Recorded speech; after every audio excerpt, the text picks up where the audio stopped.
आप देख रहे हैं अपना बिहार और आपके साथ मैं हूं विवेक। पटना यूनिवर्सिटी में कैंपस का किंग कौन होगा और इसका फैसला यूनिवर्सिटी के छात्र छात्राओं ने कर दिया है, जो फिलहाल बैलेट बॉक्स में बंद है। शाम 5:30 बजे से आर्ट्स कॉलेज में बनाए गए काउंटिंग सेंटर पर वोटों की गिनती शुरू हो चुकी है और जैसे जैसे मतगणना की प्रक्रिया आगे बढ़ेगी, तस्वीरें साफ होती जाएंगी। छात्र संघ चुनाव में कुल 54.5% मतदान हुआ है और इस चुनाव में सबसे ज्यादा आर्ट्स कॉलेज में छात्रों ने उत्साह दिखाया और 81.9% मतदान दर्ज किया गया, जबकि दूसरे नंबर पर पटना विमेंस कॉलेज रहा, जहां पर 68.7% छात्राओं ने मतदान किया, जबकि बीएन कॉलेज में सबसे कम 45.3% मतदान रिकॉर्ड किया गया। वोटिंग के बाद पटना कॉलेज परिसर में जमकर पथराव और फायरिंग की घटना के बाद काउंटिंग सेंटर पर भारी संख्या में पुलिस की तैनाती की गई। मतगणना केंद्र के चारों तरफ 200 मीटर तक धारा 144 लागू कर दी गई है। कहा जा रहा है कि उसके बाद यानी शाम 7 बजे के बाद जो मतों का रुझान है वो आने लगेगा। जो प्रत्याशी हैं वो बेसब्री से इंतजार कर रहे हैं कि क्या रुझान आएगा और निश्चित रूप से देर रात तक परिणाम आने के बाद ये क्लियर होगा कि जीत का सेहरा किस प्रत्याशी के सर पर बनता है। एक है कि हम लोग इसको 3 राउंड में करेंगे। 51 बूथ हमारे हैं, 17 बॉक्सेस की गिनती एक साथ करेंगे, लेकिन ये इसमें कोई रुझान नहीं आएगा। ये फाइनली हम लोग एक साथ जो है ये जैसे जैसे मतपेटी का रुझान सामने आता है, इस पर आप लोग अनाउंस नहीं करेंगे? हम लोग पहले कभी भी नहीं करते थे। हम लोग ये बताते हैं कि फर्स्ट राउंड की गिनती समाप्त हो गई है, अब सेकंड राउंड में एंटर कर। कौन आगे कौन पीछे? नहीं, एक्चुअली हम लोग बंडल बनाते हैं, गिनते एक ही साथ हैं, लेकिन 17 जो हमारे जो बॉक्सेस हैं उसको एक साथ हम लोग गिनेंगे और वो रैंडम होगा, ऐसा नहीं कि वो एक जगह के होंगे। ये जो चुनाव प्रक्रिया है, एक तरह से कहा जाए कि मतदान के दौरान पटना कॉलेज में हंगामा काफी हुआ है, काउंटिंग में भी क्या कोई संभावना बन रही है? नहीं, ये काउंटिंग पीसफुल होगा। इलेक्शन भी बाय लार्ज पीसफुल ही है, लेकिन पटना कॉलेज के आगे कुछ अशोक राजपथ पर कुछ थोड़ी बहुत स्टूडेंट के बीच में झड़प हुई थी, ऐसा सुनने में आया है। लेकिन बाय लार्ज हमारे कैंपस में, जहाँ पर हमारे परिसर के अंदर इलेक्शन बाय लार्ज बिल्कुल पीसफुल ही रहा है। देर रात तक घोषणा कर दें? हाँ, हम लोग कोशिश करेंगे कि हम लोग अगर पिछले साल का हम लोग अनुमान लगाएं तो लगभग जो है 1-2 बजे तक हम लोग काउंटिंग पूरा कर लेते हैं। और सर्टिफिकेट भी आज?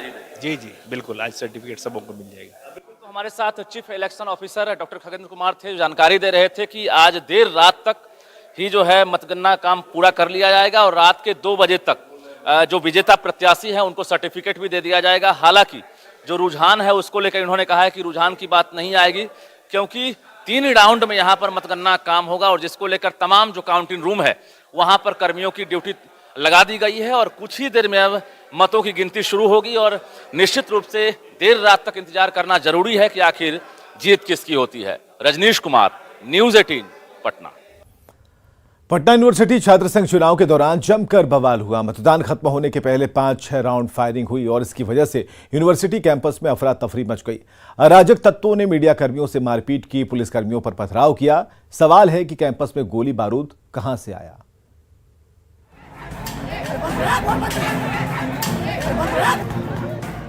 गोलियों की ठां-ठां और हर तरफ भगदड़। तस्वीरें पटना यूनिवर्सिटी की हैं। कहने को छात्र संघ का चुनाव हो रहा था। छात्र छात्राओं की सुरक्षा और पठन पाठन के नाम पर वोट मांगे गए थे, लेकिन वोटिंग के दौरान गोलियां चलने लगी। जो जहां था वहीं से जान बचाकर भागने लगा। आपको मैं दिखा रहा हूं, यही पटना कॉलेज है जहां पर ये हंगामा हुआ है और चुनाव संपन्न होने के ठीक थोड़ी देर पहले ये तस्वीर है यहाँ की। यहाँ पर जो चीज़ें हुई हैं, अप्रिय वारदात, वो नहीं होना चाहिए था और इस घटना ने कई सवाल खड़े कर दिए हैं। जान बचाकर भागते छात्र और छावनी में तब्दील ये इलाका कहीं से भी यूनिवर्सिटी कैंपस नहीं लग रहा है। कभी बिहार के सबसे प्रतिष्ठित कॉलेज और यूनिवर्सिटी में गिने जाने वाले पटना कॉलेज का हाल देख लीजिए। जैक्सन हॉस्टल के सामने 2 गुट आपस में भिड़ गए और गोलियां चलने लगी। कुछ दिन पहले भी पटना यूनिवर्सिटी में बम चले थे। तब पुलिस ने कहा था कि भविष्य में ऐसी घटना नहीं होगी, लेकिन चुनाव के दिन ही गोली चली। मीडिया कर्मियों के साथ मारपीट की गई और पुलिस पर पथराव भी हुआ। मीडिया कर्मियों के साथ भी मारपीट हुई, हाँ कैमरे तोड़े गए हैं। एक दो मीडिया कर्मियों के साथ मारपीट सुनने में आ रहा है कि किया गया आइडेंटिफाई है। किया गया है। मकसद क्या था ऐसा? आइडेंटिफाई तभी तक नहीं हो पाया है, आइडेंटिफाई हम लोग करेंगे। मकसद था केवल दहशत फैलाना स्टूडेंट्स के बीच और अपना वर्चस्व को दिखाना, साबित करना, इसके अलावा और कोई बात नहीं। पटना कॉलेज के साथ साथ आर्ट्स कॉलेज और विमेंस कॉलेज में भी हंगामा हुआ। सवाल है कि जिन छात्र नेताओं के समर्थन में गोली चली, ऐसे नेता क्या छात्र और पटना यूनिवर्सिटी का भला करेंगे? न्यूज 18 के लिए पटना से संजय कुमार और रवि एस नारायण की रिपोर्ट। कटिहार से खबर, जहां लव जिहाद की पीड़ित महिला ने न्यूज 18 से बातचीत में बड़ा दावा कर दिया। पीड़ित जूली ने कहा कि धर्म परिवर्तन नहीं करने पर आरोपी तौकीर ने उसे जान से मारने की धमकी दी है। हमारे सवालों पर पीड़ित ने पूरी कहानी बताई कि उसके जीवन के साथ कैसे खिलवाड़ हुआ।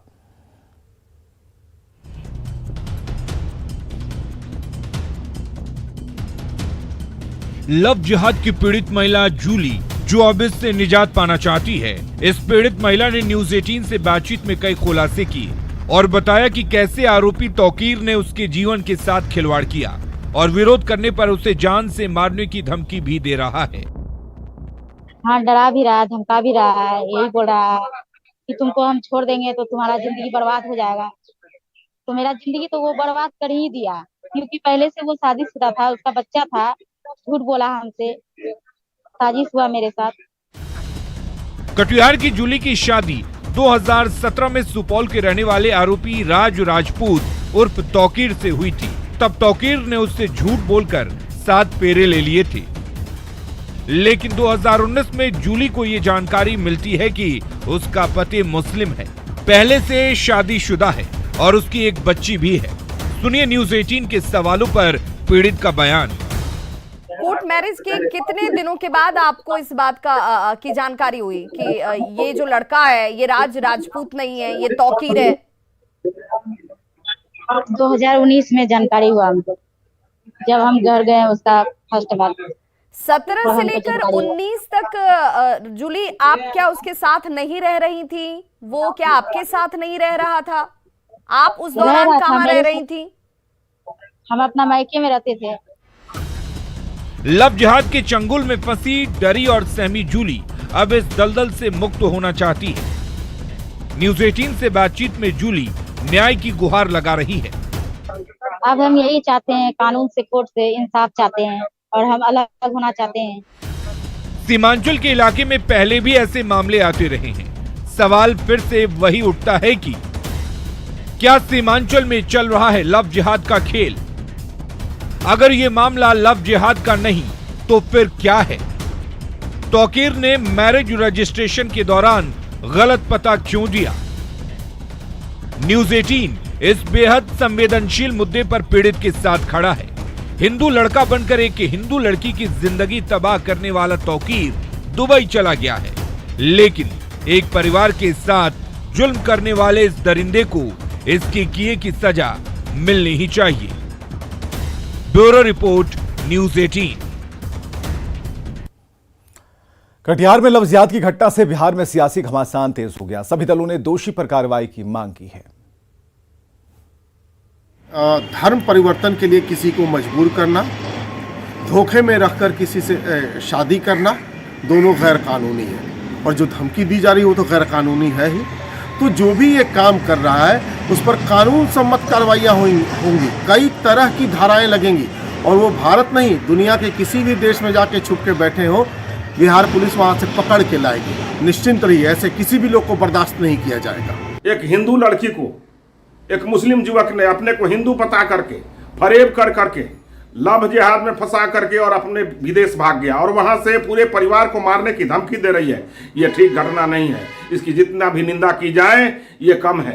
ऐसे घटनाओं पर सरकार अंकुश लगाए और इस पर कानूनी कार्रवाई करे और उस परिवार को संरक्षण दे। नहीं तो भारतीय जनता पार्टी इस तरह के घटनाओं पर अंकुश लगाने के लिए सड़क से लेकर सदन तक सरकार को घेरेगी। कटिहार से जो घटना निकलकर सामने आ रही है बेहद चिंताजनक है। वहां का स्थानीय प्रशासन, पुलिस लड़की द्वारा लगाए गए आरोपों की सघनता के साथ जांच करेगा। जांच के उपरांत यह मालूम चल पाएगा कि कहां त्रुटियां, कहां गड़बड़ी की गई है। और एक बात एकदम तय है, कि जिस किसी ने भी गड़बड़ी की है उस पर कार्रवाई सुनिश्चित हो। बिहार में जहां माता सीता की धरती में एक बेटी न्याय मांग रही है और उसमें भी प्रशासन के और शासन के लोग लीपापोती करने में लगे रहते हैं, यह कहीं न कहीं हम लोगों के लिए चिंता का विषय है। सरकार को हर एक चीज को वोट की राजनीति से देखना, उस चश्मे को उतार के देखना चाहिए। बिहार में बेटियों का सम्मान होता रहा है और आगे भी होना चाहिए। कोलकाता की रहने वाली साबिया नाज ने रिटायर्ड आईजी के बेटे और अपने पति सैफ रहमान पर 3 तलाक देने का आरोप लगाया। साबिया का कहना है कि रिटायर्ड आईजी समेत पूरा परिवार उनके साथ मारपीट करता है। आरोप है कि मामला रिटायर्ड आईजी से जुड़े होने की वजह से पटना के ट्रिपल तलाक के मामले में अब तक कार्रवाई नहीं हुई।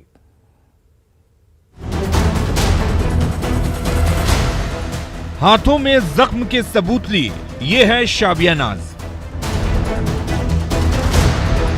शाबिया के शरीर पर पड़े घाव को समय का मरहम भले ही भर दे, पर 3 तलाक का जो जख्म इनके शौहर सैफ रहमान ने दिया है वो ताउम्र टीस देता रहेगा।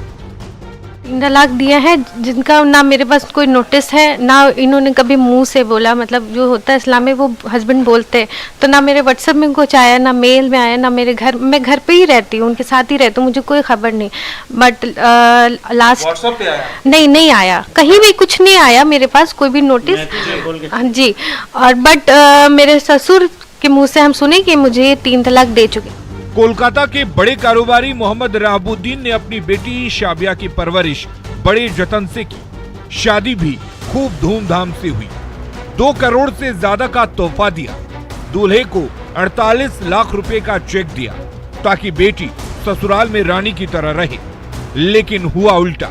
शाबिया के साथ प्रताड़ना का अंतहीन सिलसिला शुरू हो गया। आईजी जैसे प्रतिष्ठित पद से रिटायर्ड ससुर से लेकर सास और ननद तक प्रताड़ित करने लगे। तस्वीरों में कैद जख्म के निशान चीख चीख कर शाबिया पर हुए जुल्म की गवाही दे रहे हैं। मार पिटाई करते थे, उसमें मेरी पूरी फैमिली, मेरी 2 ननद थी, मेरी सास थी और मेरे हस्बैंड, मेरे ससुर सब। शाबिया इस जुल्मों सितम को भी बर्दाश्त कर जाती, लेकिन उसके पैरों तले जमीन तब खिसक गई जब उसके ससुर रिटायर्ड आईजी ने कहा कि मेरे बेटे ने तुम्हें 3 तलाक दे दिया है और अब हम उसकी दूसरी शादी करेंगे। शाबिया बताती हैं कि 3 तलाक की वजह है उनके पति सैफ रहमान का एक्स्ट्रा मैरिटल अफेयर। शाबिया को सबसे ज्यादा चिंता अपने 2 मासूम बच्चों की है, जो ये भी नहीं जानते पापा ने माँ को क्यों छोड़ दिया। मतलब घर में हर वक्त मतलब अब्यूज, हरासमेंट, फिजिकल वायलेंस, फिर मेंटल भी वायलेंस, मतलब सब कुछ होता है। कारण हम अब वो लोग जाने, मुझे नहीं पता, पर मेरे हस्बैंड का एक्स्ट्रा मैरिटल अफेयर है, वो रीजन है। बेटी का घर टूटने से बदहवास बाप भागे भागे कोलकाता से पटना आया। पुलिस में शिकायत भी की, लेकिन सुने कौन, क्योंकि जिसके खिलाफ शिकायत हुई है उस परिवार का मुखिया आईजी जैसे प्रतिष्ठित पद से रिटायर्ड हुआ है। अब खत्म हो गया अरमान, अब तो कुछ है बचा ही नहीं। जो हिसाब से उन लोग मेरा बेटी के साथ व्यवहार किया है, तो अभी ऐसा लगता है कि इसको यहाँ छोड़ने से इसका जान भी मार देंगे वो लोग। मुस्लिम महिलाओं को 3 तलाक के जुल्म से बचाने के लिए सुप्रीम कोर्ट ने एक बार में 3 तलाक को असंवैधानिक घोषित कर दिया और मोदी सरकार ने 3 तलाक कानून भी बना दिया। बावजूद इसके 3 तलाक के मामले थम नहीं रहे हैं। सवाल है कि ट्रिपल तलाक मामले में कार्रवाई कब होगी और शाबिया नाज को कब मिलेगा न्याय? क्या किसी दबाव में पुलिस कार्रवाई करने से बच रही है? न्यूज़ 18 के लिए पटना से संजय कुमार की रिपोर्ट। और एक बड़ी खबर आ रही है नालंदा से, जहां पुल हादसा मामले की जांच अब होने वाली है। एनएचएआई ने 6 सदस्यीय जांच टीम गठित कर दी है और 7 दिन का समय दिया गया है इस टीम को कि आप जांच करें और 7 दिन में फाइनल रिपोर्ट आप सामने लाएं। एनएचएआई के मुख्य जीएम को यह रिपोर्ट सौंपी जाएगी। निर्माणाधीन पुल का बीम टूटकर गिरा था, दबने से मजदूर रंजन कुमार की मौत हो गई थी। बख्तियारपुर रजौली NH 20 पर यह पुल बन रहा था और फिलहाल आप ये तस्वीरें देख पाएंगे कि इसकी गुणवत्ता क्या है। घर में इस्तेमाल होने वाले, घर में जब ढलाई होती है उसमें जो छड़ का इस्तेमाल होता है, उन छड़ से इसकी बीम को ढाला गया था, तो इसकी मजबूती पर ही सवाल है। पूरे पुल की अब जांच होगी और ऐसे में यह हादसा कैसे हुआ, इन सभी बातों पर एक रिपोर्ट सौंपी जानी है।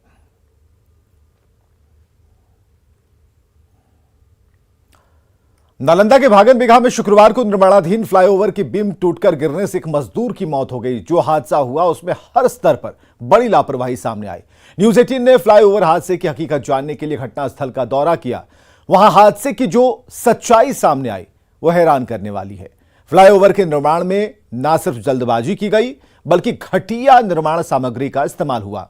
फ्लाईओवर निर्माण में सही मोटाई के सरिये का इस्तेमाल नहीं किया गया। निर्माण में घटिया सीमेंट के इस्तेमाल की बात सामने आई है। न्यूज 18 संवाददाता फ्लाईओवर के बीम निर्माण कार्य का उन्होंने जायजा लिया। नालंदा जिले के डेंटल कॉलेज भागन बिघा के पास 4 लेन निर्माण के दौरान बीम जो टूटकर गिरी थी उसमें एक की मौत होने के हादसा के बाद आज हम रियलिटी टेस्ट करने पहुंचे उस संस्थान पर जहां की जो है कि गटर बनाई जा रही है। आप देख सकते हैं ये वही गटर है जो कल जिस तरह से जो टूटी थी और एक हादसा हुई थी। इसके बाद हमने आज रियलिटी चेक करने पहुंचे तो आप देख सकते हैं यहाँ पर ही गटर का निर्माण किया जा रहा है और ऐसे ऐसे कई स्थानों पर जो है गटर का निर्माण किया जाता है और ख़ास करके इसी गटर को जो है कि वो 4 लेन पुल जो NH 20 पर जो इस्तेमाल किया जा रहा है उसमें इसको इस्तेमाल किया जाता है। तो आप देख सकते हैं किस तरह से जो है ये छड़ है और ये छड़ का जो गुणवत्ता है वो, हालांकि ग्रामीणों का कहना है कि छड़ काफ़ी कम मात्रा में दी जा रही है, लेकिन जो यहाँ स्थिति है जो है कि यहाँ पर छड़ तो दिखाई दे रही है लेकिन उस किस स्थिति में जो है गटर टूटी है ये तो जांच की विषय है। लेकिन ये है जो यहाँ पर जो है कारीगर हैं उनका साफ कहना है कि ये गटर का निर्माण में किसी तरह के कोई दिक्कत नहीं है, लेकिन कुछ कारण तकनीकी कारण हो सकती है जिसके कारण जो है कि गटर टूटी है। तो यहाँ पर जानते हैं कुछ टेक्निकली किस तरह से गटर टूटी है। ये बताया जाए कि किस कारण से वो जो है गटर टूटी है। कारण यही हो सकता है सर, हम लोग वहाँ पर गए तो जब किरान उठा रहा था ना उस समय अनबैलेंस हो गया था, एक ऊपर उठा दिया था एक नीचे रह गया था, उसी कारण गटर टूटा है। उसके अलावा हमको कुछ नहीं बुझा रहा है कि मतलब दिक्कत है। हम लोग को जितना इसमें सरिया लगाने के लिए बोल रहा है उतना हम इसमें A to Z लगा रहे हैं, उसमें कोई दिक्कत की बात नहीं है सर। उसके बाद जो है ना हम उसके बाद कुछ नहीं बता सकते हैं बस। तो ये भी बताया जा रहा है कि उसमें मोटे मोटे रड दिया जाता है, तो वो क्या है जो जिसको ये है इसमें क्या रहता है? इसमें सर केबल डाला जाता है, इसमें केबल डाला जाता है, ठीक ना। जो इसमें PSC गडर है ये, इसमें केबल डाला जाता है और RAC जो गडर रहता है उसमें 32 mm का रड लगाया जाता है, इसमें सिर्फ केबल डाला जाता है सर। और कितना सरिया कितना इंच अति कर दिया जाता है? ये 10 का जो है ना सर ये 200 का स्पेसिंग है सर, और दोनों साइड का जो है 5 मीटर तक उसमें 150 का स्पेसिंग, 8 मीटर तक 150 का स्पेसिंग, 12 mm का सरिया लगाया जाता है सर। जो टूटा है वो कितना मीटर का था? वो 33 मीटर का था सर। तो बनाने का उतराज था 33 मीटर का या ज़्यादा बनाया गया था? अब वो तो इंजीनियर बता सकता है सर, हम थोड़ी ना बता सकते हैं। कितना बनाया? क्या सर? ऐसे कितना बनाया जाना चाहिए था? ऐसे इसका अनुभव हम नहीं बता सकते ना सर, जितना हमको उधर से ऑर्डर मिलेगा उतना बना सकते हैं सर। वो इसमें जो है सरिया जितना देना है वो उतना ही दे रहे हैं, लेकिन आखिर किस कारण से वो गटर टूटी है, आखिर या तो लंबाई बढ़ाने के बाद टूटी है, ये तो जांच की विषय है। लेकिन इनका कहना है कि कई विषय हो सकते हैं, उस टूटने का कारण हो सकते हैं, जो जांच का विषय है। नालंदा से न्यूज 18 के लिए अभिषेक कुमार। और बात मुजफ्फरपुर के कुढ़नी विधानसभा सीट के उपचुनाव की। 5 दिसंबर को होने वाले इस चुनाव में वीआईपी और AIMIM पार्टी की एंट्री ने महागठबंधन के साथ बीजेपी के लिए मुश्किलें बढ़ाई हैं। अभी से ही उम्मीदवार अपनी अपनी जीत के दावे कर रहे हैं। रिपोर्ट देखिए।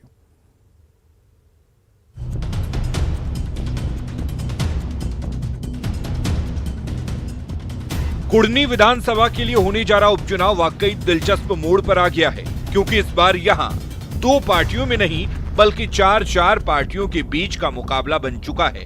JDU, बीजेपी, वीआईपी और असदुद्दीन ओवैसी की पार्टी AIMIM के उम्मीदवार मैदान में हैं। वीआईपी पार्टी ने एनडीए और महागठबंधन की मुश्किलें बढ़ा दी हैं। मुकेश सहनी ने अपनी पार्टी से नीलाभ कुमार को उम्मीदवार बनाया है, जो भूमिहार जाति से आते हैं। नीलाभ दावे कर रहे हैं कि वे महागठबंधन और बीजेपी उम्मीदवार को पछाड़ देंगे कास्ट इक्वेशन के जरिए। ये कि सिर्फ मेरे नाम आने से उन दोनों पार्टियों में हरकंप है और वो लोग अनर्गल झूठा आरोप प्रत्यारोप लगा रहे हैं। मैदान में एक और महागठबंधन से जेडीयू के उम्मीदवार मनोज कुशवाहा हैं, तो वहीं एनडीए से बीजेपी के उम्मीदवार केदार प्रसाद मैदान में हैं। लेकिन 5 दिसंबर को होने वाली सियासी जंग से पहले ये दोनों प्रत्याशी भी अपनी अपनी ताल ठोक रहे हैं। केदार गुप्ता ने 2015 विधानसभा चुनाव में जीत दर्ज की थी। ये 5वीं बार चुनाव लड़ रहे हैं। आज तक जितना समर्थन हमको नहीं मिला, इस चुनाव में जब हम क्षेत्र में जाते हैं, जनता के बीच, मालिक के बीच हम जा रहे हैं, इतना बड़ा समर्थन हमको मिल रहा है कि हम कल्पना भी नहीं किए थे कि इतना बड़ा समर्थन हमको मिलेगा। और 2015 के बाद 2020 तक पूरे कुढ़नी विधानसभा में 200 करोड़ से ज़्यादा का सड़क का जाल हमने अपने मेहनत से राज्य सरकार से, केंद्र सरकार से लड़के बनवाने का काम किया है। 5-7 पुल ऐसे बड़े बड़े पुल हैं, 4 करोड़ 5 करोड़ का एक पुल, जो आज़ादी के बाद कभी बना नहीं था। बहुत जनता एक तरफा है। 2015 में पुरानी की महान जनता ने 11,667 वोटों से हमको जिताने का काम किया था। उस समय नया थे।